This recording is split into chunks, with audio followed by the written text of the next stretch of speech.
Today I'm going to do a quick video on sensors.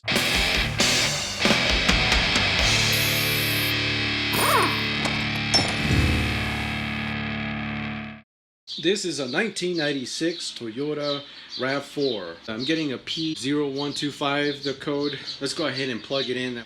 Okay, so we're inside the car now. Turn this thing on. Alright, let's find out. Diagnostics. Let's say yes to that. Let's read the code. And you got the P0125. A lot of people would say, yeah, it's probably your thermostat. Your thermostat needs to be replaced. Well, yeah, that could be one of the possibilities. We're going to turn on the car, and we're just going to let this thing warm up. Okay, oh, this is an actual, okay, there it is. As you can see, it's cold, and you see the light there. There's a check engine light.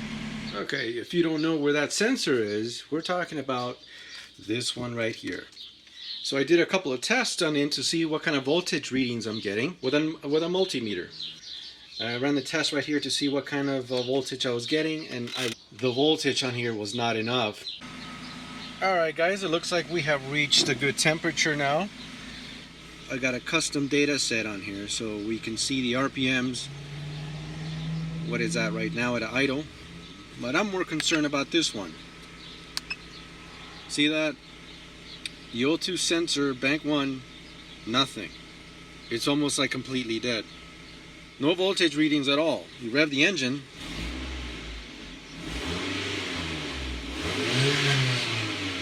No voltage readings at all. It's like completely dead. Okay, so what you want to do first is disconnect this. I already have it set to remove. So I don't have to mess with the gloves. Are fucking gloves, man. Alright, there it is. And there you go. And now you're going to go ahead and remove those two nuts right there. So here's my 12mm deep socket. And go ahead. It's going to be a little bit difficult with the glove on. So I usually like to work with gloves. This shit is hot, by the way. Son of a bitch. This is why you should wear gloves. God damn, that thing was hot. Alright, so there you go. The sensor is out, and it is a little hot. So it's best to let the engine cool off just a little bit for your fucking hands or your fingers' sake. Now, let me give you a little story on this. Some background information. I did clean this off. Okay? Now there's some videos out there that tells you you can clean it off with this, you can clean it and then put it back and it should work. These things get clogged up or whatever and they start reading. That didn't work out for me at all. So here we are, replacing this thing. Now as you can see, that one has that gasket right there. You may want to remove that one and put the new one that was given with the new sensor. So here's the O2 sensor that I bought. So here's what's in the box. Okay. They give you the gasket, the flange, this anti-seize compound. They want you to install the flange first. Obviously, you do this one first. Once you get the flange secure, they want you to go ahead and screw in the sensor. If you have one of these tools, this is a socket for sensors. What size is this? This is a 7/8. Okay, so what I want to do is remove that gasket right here. Just want to, it's not glued on, or if you have a little magnet here, you can just get it out with the magnet. See, there you go. So as you can see, the original one here, and here is the one that they give you. And if you notice, the hole, it's a little smaller than the original. So that's something that you may want to consider. Of course, this is a little thinner than the original one. So it's up to you if you want to keep it or you want to replace it with this one. Okay, so my advice to you is put it in the way you take it out. Just like that. Now when you're installing this part, the flange, notice that the flange, one part is protruding outward and the other part is flat. You want to install the flat part against the Again, it's the catalytic converter here. The manifold, I should say. I can't use a magnet on this because it looks like it's a mixed metal. And it's not like straight up steel. Now you got your existing nuts. Same here. Okay, so I just finished torquing these two nuts here with, and I use inch pounds. Now I don't have the specs in front of me, so I'm gonna go and torque these at 245 inch pounds. You don't want to over tighten these things anyways. So the next step is to get some of this anti-seize compound. You put that on the threads. Make sure you don't get any in the tip. So when you're done, you should have something like this. At this point, you can go ahead and install it.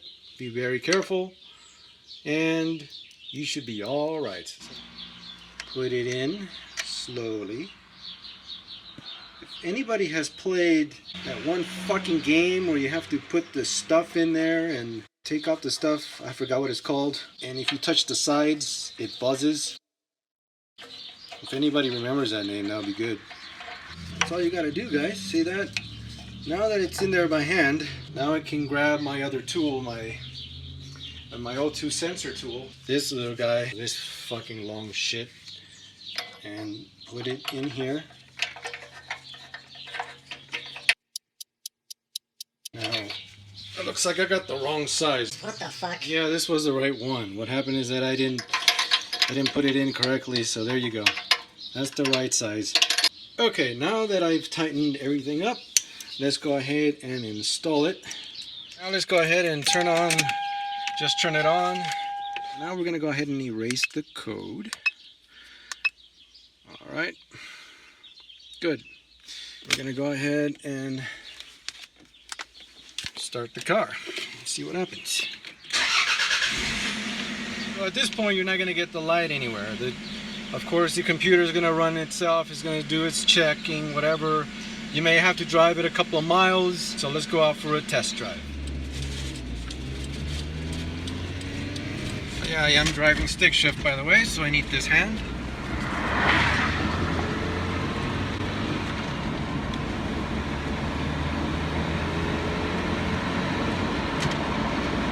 So far, so good.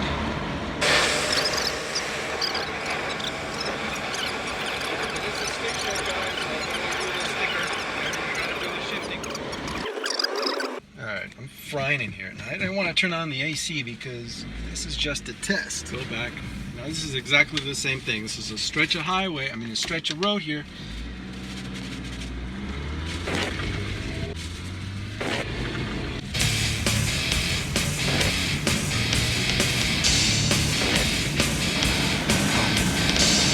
So far so good. About this time, this is where I would have get with the light, the engine light on. So it's actually working. You've seen it. I didn't do this test before I filmed, before I recorded. This is all new. So you've seen it with your very eyes that that's what it was. Thanks for watching. Subscribe. I'll see you soon.